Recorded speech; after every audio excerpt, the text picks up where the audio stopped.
Note the disclaimer.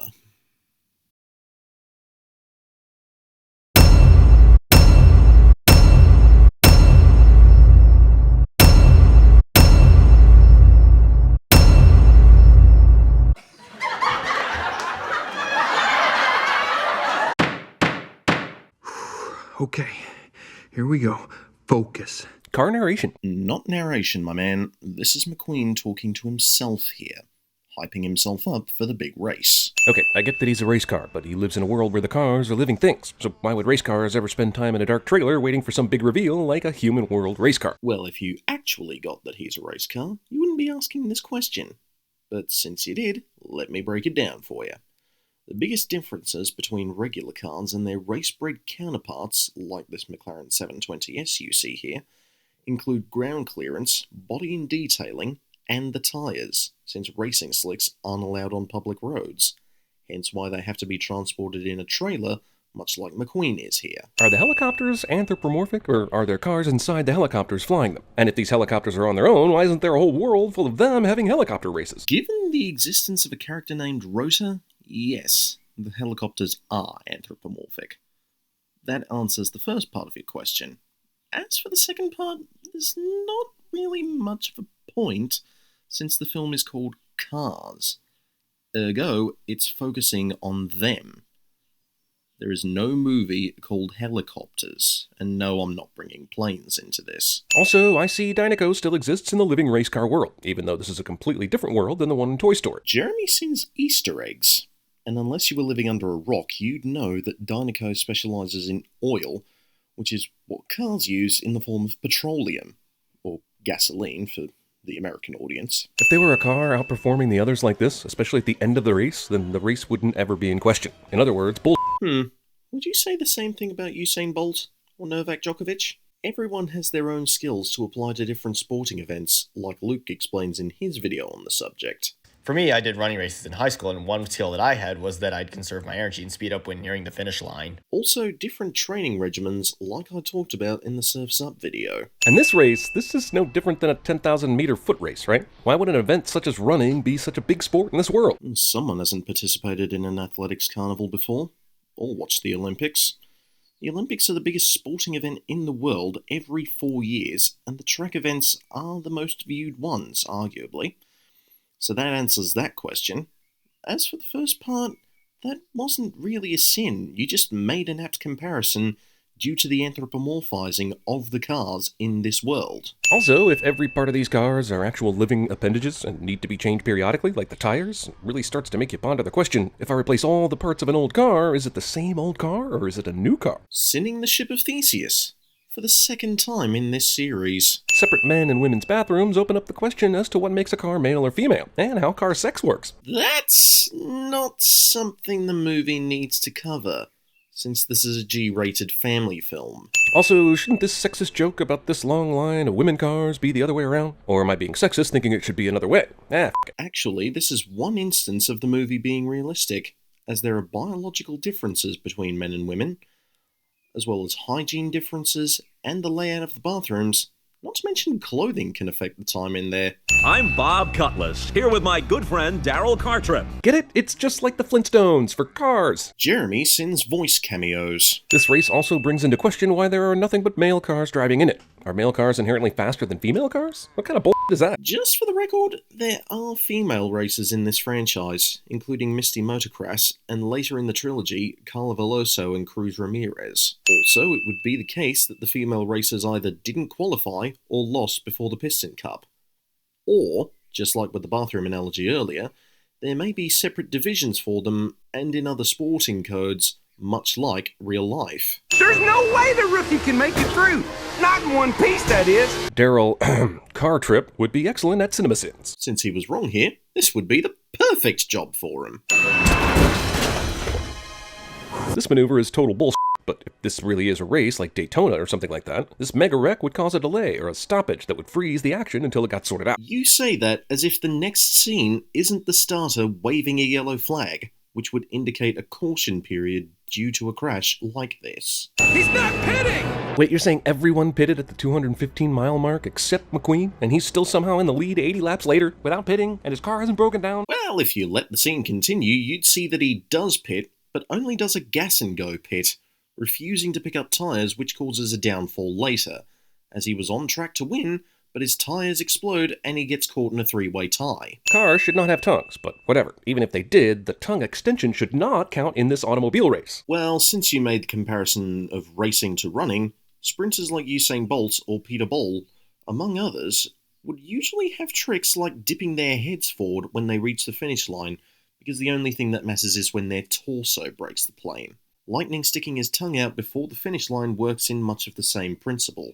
We're like your biggest fans! Ka-chow! That's a headlight joke right there. Take a cold shower, Jeremy. Piston Cup officials have determined that a tiebreaker race between the three leaders will be held in California in 1 week.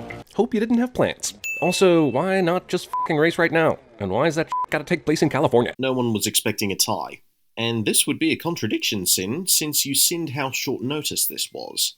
Why would they want to stick around for a bonus race when the original one had already finished? Don't drive like my brother! Oh yeah, don't drive like my brother! This click and clack cameo is now sad since one of them died. Nice going, Pixar. Thanks, Obama. So apparently the sin here is that mortal actors are cast into these roles. Jeremy, not every actor is going to live forever. In the nearly 20 years since this film was released, we've lost Joe Ranft, George Carlin, Paul Newman, Linda Petty, Catherine Hellmond, and just recently, Humpy Wheeler. This is not the movie's fault. Somehow, a truck this interesting to the press will still go missing, like moments after this. Max still arrives in Los Angeles. McQueen is the one who goes missing. Could you at least try to watch the movie before you start singing it, you ruddy fool? I get what you're going for here with the hustle and bustle of life, but is there any highway in the US with this much f***ery of exits and entrance ramps going on? Yeah, this is a regular interchange in California, according to the Birdman. By the way, this car getting a ride from a truck doesn't endear me much to Lightning McQueen, but I'm already having trouble figuring out why I should root for this guy since he's been nothing but an asshole since the movie started. This is about the protagonist learning humility. It's a common trope in movies, and Jeremy is seemingly ignorant to it. The Fast and the Curious! Jeremy? Dominique Toretto called he doesn't like puns being made about his movie franchise. Well, in order for this movie to happen, it needs the truck to fall asleep, the asshat neon cars to push the truck into the rumble strips, and the rumble strips to cause a bobblehead to fall and open the back door. Jeremy? Are you narrating again? Mac! Aren't nearly all these trucks named Mac? Because if they aren't, that's some bullshit and I don't like it. Objection opinion. Also, a Peterbilt McQueen mistakes for Mac clarifies it. After driving along thinking every semi he sees is Mac, Lightning makes the crazy decision to pinpoint Mac's identity to this one exiting semi, because story. I mean, think about it, Lightning. Why would Mac be getting off the highway to California at a lonely exit offering no truck stops or gasoline or anything? The entire movie hinges on this terrible split-second decision made by Lightning. Again, like I keep saying for almost all of these films, Lightning is a character under duress, which means he can't make informed decisions unless he's calm. Also, he's a race car. He's been travelling inside of Mac for every single event he's had, and doesn't have any headlights, so he would not have any clue where California is or who's who on the highway. So, remember the movie Doc Hollywood? Michael J. Fox played a doctor who had a big interview at the plastic surgery office and he had car trouble and got stuck in a small town and saw Julie Warner's boobs. This movie is Doc Hollywood dressed up as an animated race car flick and no boobies, unless you count that headlight scene, which I don't. Mate, seriously, the shower's right there. Take it. Extra cold. Oh, and while we're at it, give Michael J. Fox his movie back. He is not happy. I'm for a good pun, just like anybody, but breaking news? As in news that's so important you break for it? How do we reconcile that? Mate, that was a clever pun. How is it that you explain it but still don't get it? You're all aware of our town's proud history. Here she goes again. Again? Do you have regular court sessions in this tiny-ass podunk town? Enough that she's given this speech before? I don't think so, is what I'm saying. Wow, so you've been presented with evidence that they have had sessions in court like this, and yet you say this has never happened. To quote the Birdman here, this is flat earther logic. Luigi, what do you have at your store? Tires? Jesus, she didn't even call him to the stand or anything. This is more like a church revival meeting than a real court. Sally Carrera, you are not under oath to respond. And Jeremy, I will not have you bad-mouthing this or any other court, otherwise you will be in contempt. Oh, man, you get to work with Bessie. I'd give my left two lug nuts or something like that. The whole movie is filled with like this. Also, in 2006, this was right around the time you thought, man, Pixar has a perfect record. They may lose that perfect record. Why, Cars? Why? Actually, this wasn't where Pixar lost their record. Cars 2 is where it was lost. Even though I, much like Luke, love Cars 2. After an attempted getaway, Lightning runs out of gas at the exact spot the cop and district attorney are inexplicably waiting to taunt him. Yes, because they thought ahead. Knowing he would try to make a run for it, they siphoned his fuel. They just dart around this massive road damage as though it's a puddle, paying it no attention whatsoever, thereby kind of proving Lightning's point about how little the pavement damage really matters. It matters to the town's vehicles, though, because Radiator Springs thrives on customers to survive, which these days is rare, and while they do notice the damage since they're driving around it, their attention is being hogged by a Porsche wanting them to spend time in the stores, and the green one is refusing to ask for directions. Radiator Springs is filled with the most desperate salesmen created this side of Glengarry Glen Ross. I also think I now understand how this town went extinct. The town's dying out because an interstate had been built to save time on driving. I've had family trips to the north of the state where I live in, where we've passed by several towns that were very small and quite old, but still had a lot of charm and character, and even found several of the towns now being passed over by newer roadworks. Movie wastes time with a Lightning McQueen nightmare, where Chick Hicks gets the Dynaco sponsorship, something we don't give a about right now because Lightning has been nothing but a big asshole this whole movie. We like Chick better than this dude, so it seems like a good fantasy to us. Whoa, hold the phone there, buddy. You sin Chick for causing a huge wreck in Sin 15. 10 yards, unsportsmanlike conduct. Lightning, on the other hand, has mostly just been arrogant, rude to his pit crew, and hit on a Porsche. So, yes, Lightning isn't a good guy right at the moment, but Chick is 50 times worse. Then why don't we just have a little race, me and you?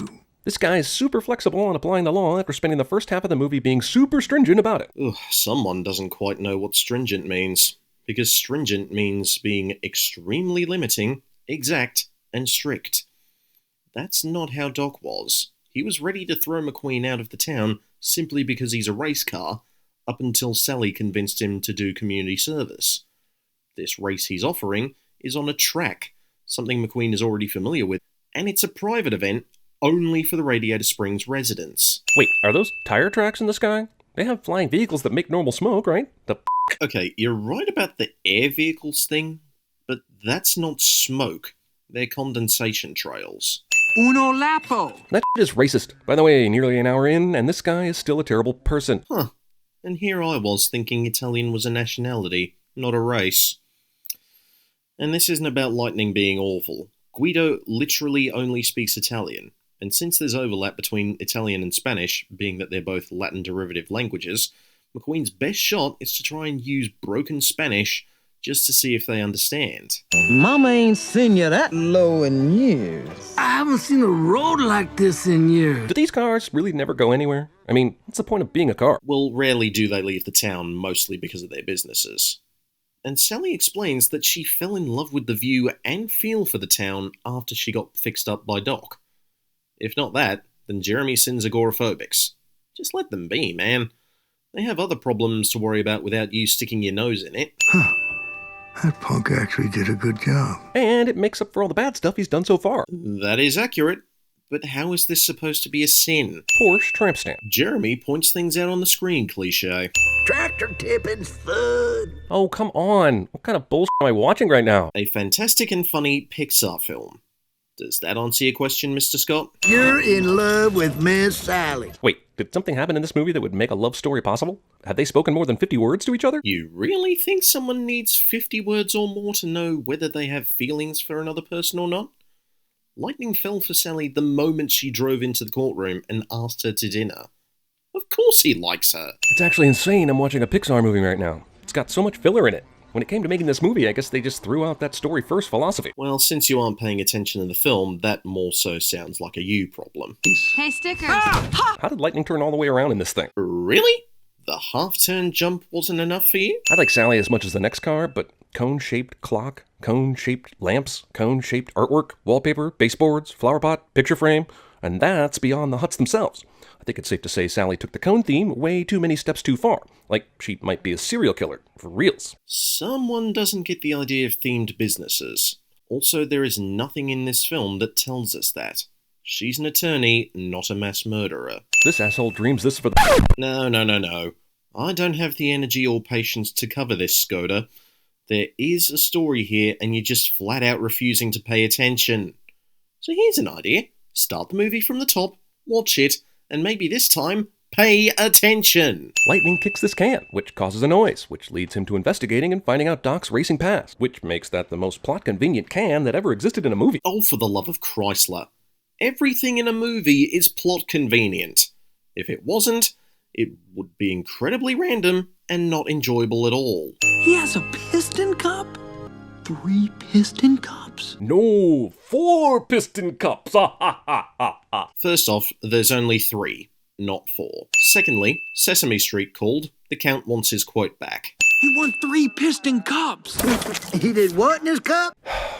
Oh, for Ford's sake, that was a really good dirty joke.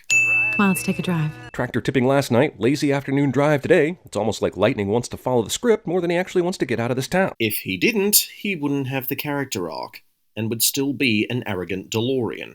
Back then, cars came across the country a whole different way. Is Jessie about to sing When She Loved Me? Because I can totally come back in 3 minutes or so if that's going to happen. Wow!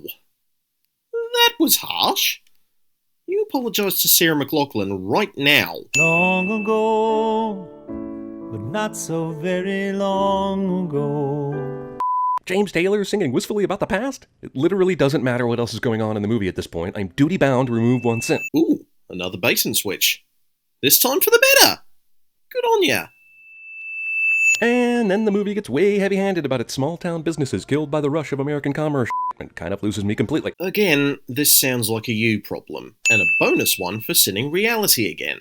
How great would it have been to see this place in its heyday? It would have been the same town, only with more traffic. Actually, it was less decrepit in its heyday compared to now, since they haven't had any customers once the interstate was built. They spend so much time on showing this turn in the movie, there must be one exactly like it at the Piston Cup track. Luckily for Lightning, he's got someone who can show him how to do it. Something tells me this would have been no issue at all if Lightning had made it to California as planned, but because he's stuck here, learning this turn suddenly became the most important thing ever, even though his real problem so far was that he didn't change his tires and he was a dick to his crew. A few issues here. First, the track, being NASCAR style, is an asphalt track instead of dirt.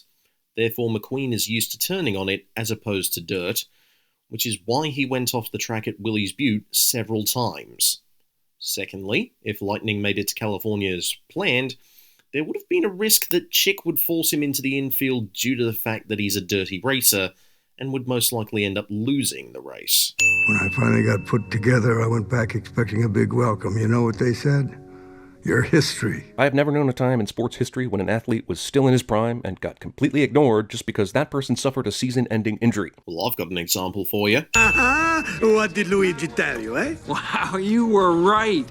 Better than a Ferrari, huh? The message of the next montage is that if you buy a whole bunch of stuff, you are suddenly a good person. He's giving them some much-needed clientele, made proper connections with them, including Mater and Sally, and wants to spend some time with them before he heads to California. It's over. While the world's been trying to find you, Dynaco has had no one to woo. Lightning's been gone for nearly a week, and the damage is done, and he already knew Dynaco was wooing Chick, but is suddenly motivated to get that stupid sponsorship again because his agent tells him this stuff he already knows. Fair point, but why in the name of Jensen Healy are you sinning the UK release? The clip you're using has Jeremy Clarkson, formerly of Top Gear and now of Clarkson's Farm fame, while the US version has Jeremy Piven. Out of radiation stinks now, or Dynaco is history, seriously. Did this Pixar movie really need Jeremy Piven doing his entourage agent shtick? They really made this movie from spare parts, didn't they? Pun intended. Hang on, what in the name of Enzo Ferrari is happening here? Now you've just said Piven, even though it's Clarkson in your video. Either I'm sitting a man with the personality of a Lamborghini Murcielago, ergo he's crazy, or I'm taking Vader's crazy pills again. In fact, the country is almost shut down. This country would never shut down or even almost shut down for a fucking NASCAR race. Well, clearly it has. I mean, Holden, various countries have done similar things for other sporting events like football, cricket, and more. Flashback Fantasy does not contain a 2.5-mile lap dance. Ugh. Well, it was only a matter of time. And wait, you tried to call out sexism earlier in this video, and now you resort to this? And didn't the Birdman call you out on this, Jeremy? What? Whoa! Get it out! I'm shaking my head. I want you to know my disappointment in this line goes beyond the verbal into the physical. This is truly a contractual sin against America, and I'm giving it 3 sins at once. Heading the sin count again. So remember all that time the movie spent with that turn? Finally gets its moment to shine here. But one question. How is Lightning an expert at it after failing 1,000,000 times and seeing Doc do it once? Well, hey, practice makes perfect. And they're not saying that Lightning is an expert, just that he pulled the move off. Also, I'm glad McQueen finally learns and understands the go hard enough left you'll find yourself going right lesson. Truly I am. But isn't he cheating his ass off by utterly shortcutting this track by running through the grass? No, because Chick knocked him off the track and into the infield. But if he can save himself from crashing and get back on the track, he's legally allowed to continue the race. And since Birdman already gave you proof of it with the late Dale Earnhardt in 1987, I won't repeat that here. Lightning grows a conscience at the stupidest time. A moment that should show me how much he's grown actually makes me physically angry. But if he didn't stop right here, he would have taken the victory, then his character development would have stalled faster than an Austin 1100, making it showcase that winning was still all that he cared about. But I didn't win. Lightning, there's a whole lot more to racing than just winning. Name one thing. Teamwork. I'm happy in a tornado in a trailer park. That's racist. Oh, g'day, Rhoda. See, Jeremy? There's the sentient helicopter you were asking about. Hey, I'm back. Want to see my car penis? Jeremy says drive shaft. It took 6 writers, including a writing team, to write this movie. Yeah, this movie. Need I remind you of what I pointed out in the robots video? Because I will.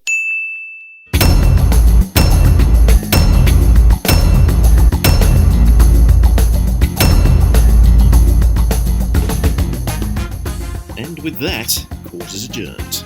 Be sure to leave any more suggestions for CinemaSins sins down below, and I will see you in the next video.